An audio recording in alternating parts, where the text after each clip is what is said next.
Bonjour à tous, bienvenue pour un nouveau numéro de Un jour, une question, la rubrique dans laquelle je réponds chaque jour à une de vos questions pendant ce mois de juillet et ce mois d'août.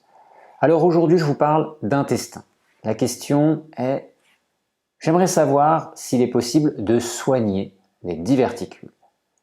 Alors oui, c'est possible d'avoir un effet sur les diverticules et d'améliorer le terrain de l'intestin.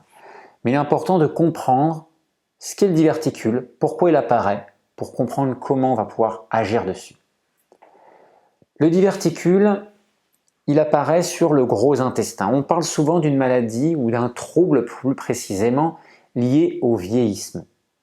Mais ce qui est intéressant d'observer, c'est que dans les pays industrialisés, en Europe ou en Amérique du Nord, c'est un problème qui est relativement fréquent. À partir de 40-50 ans, c'est quelque chose de fréquent. Quand on va en Afrique, les populations qui mangent encore une alimentation traditionnelle, même en Asie c'est la même chose, les diverticules sont quelque chose de plutôt rare. Ça veut dire que ce n'est pas juste l'âge du corps, le vieillissement, c'est le vieillissement prématuré ou accéléré de l'organe, de l'intestin. Et il se trouve que l'alimentation industrielle, l'alimentation moderne, elle est lourde, agressive pour notre intestin. Nous mangeons trop souvent, nous faisons des repas trop lourds à digérer, trop difficiles à digérer, et nous consommons des aliments régulièrement qui sont agressifs pour l'intestin. Tout cet ensemble de choses favorise l'affaiblissement de l'intestin, c'est normal. Donc, le gros intestin, c'est l'organe qui est concerné par les diverticules. Le gros intestin possède une muqueuse sur plusieurs couches différentes. Cette structure, assez forte, va s'affaiblir. Et quand elle s'affaiblit trop, il y a une hernie qui va se créer. Il y a un affaiblissement de la structure muqueuse et on peut voir une hernie apparaître.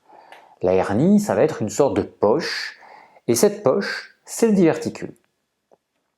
En soi, le diverticule n'est pas grave.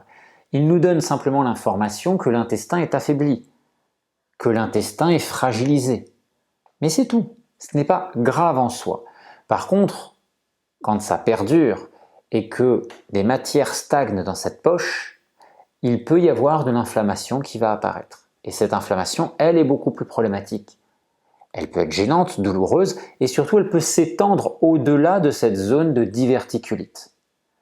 Donc le diverticule, c'est l'affaissement de l'intestin et la création de cette poche. La diverticulite, c'est l'inflammation de la muqueuse au niveau de cette hernie, au niveau de cette poche. Alors qu'est-ce qu'on peut faire? Si on veut agir sur le diverticule, c'est-à-dire vraiment en profondeur, il va falloir aider l'intestin à récupérer.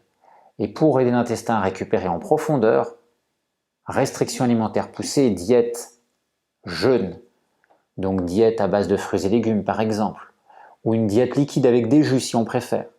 Et on peut même aller, si on est en état de le faire, jusqu'au jeûne. Le jeûne est ce qui est le plus efficace pour agir en profondeur sur la récupération de l'intestin. Alors concrètement, l'intestin ne va pas récupérer en 3 jours. Ce n'est pas 3 jours de diète, il va falloir faire une diète restrictive sur plusieurs jours, plusieurs semaines même.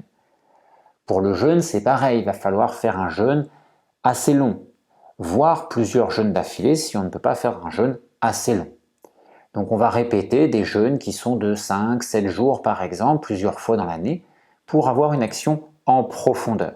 Et grâce à cette action en profondeur, l'intestin va pouvoir récupérer. D'abord le corps fait du nettoyage et puis ensuite une réparation en profondeur des tissus.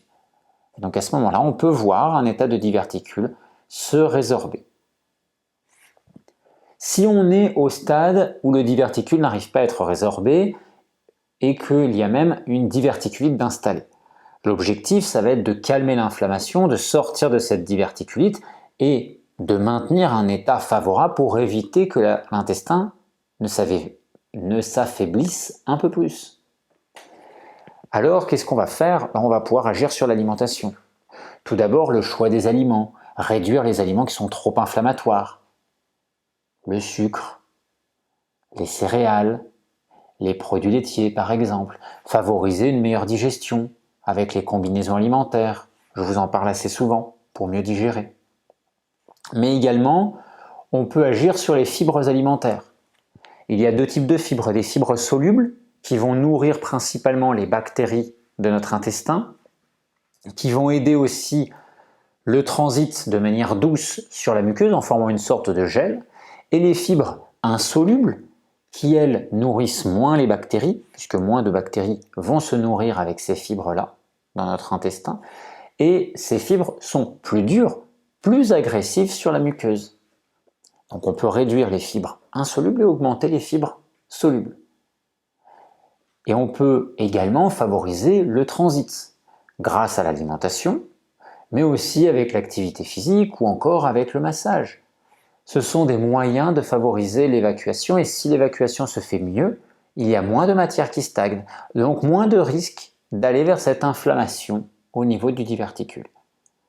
Donc la première étape, c'est de stabiliser un peu les choses, de les faire régresser pour être mieux, améliorer sa qualité de vie, et ensuite d'aller plus en profondeur si on peut, si on le souhaite, avec le jeûne, avec des diètes assez restrictives pour avoir une restauration beaucoup plus profonde de l'organe, donc de l'intestin à proprement parler. J'espère que ces conseils vont vous permettre de mieux prendre soin de votre intestin. Et puis je vous retrouve dès demain pour un autre numéro de Un jour, une question.